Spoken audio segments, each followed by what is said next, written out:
Hi. Well, today's topic is going to be about resourcefulness. How did this topic come about?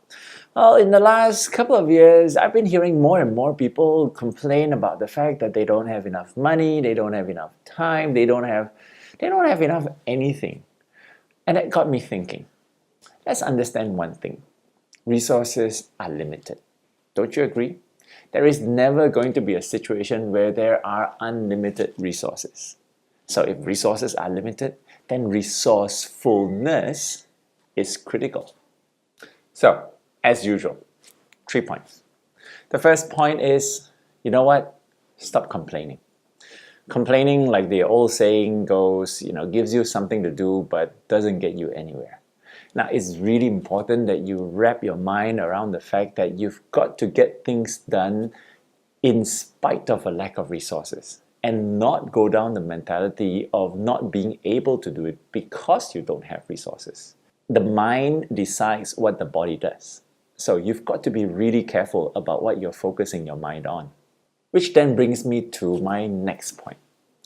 We've got to learn to focus on possibilities. Leaders focus on possibilities. They don't focus on impossibilities. They focus on the things that they can do versus the things that they cannot do.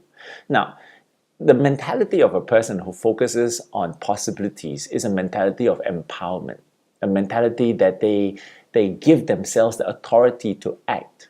Versus the person who focuses on impossibilities, well, sort of tells themselves that they are not authorized to act, that everything's beyond their control. And this is a very negative way to live their life. You've got to start looking at the path around the potholes and don't focus on the potholes themselves. In fact, if you do drive around literally focusing on potholes, I bet that you're the kind of person who hits every potholes that you see. So, for example, 20 years ago, when I set up my own business, I had a client, and we'll be nice and call him a client because at that point in time, we didn't even know what to call them. I had somebody who came up to us and said, hey, can you run a learning session for some of my students? And to be very honest, at that point in time, we had no money, we had very little experience, and we really didn't know what to do. But we had this request and somebody said, can you deliver this learning experience for our students? Now, no money, pothole. No time, pothole. No experience, pothole.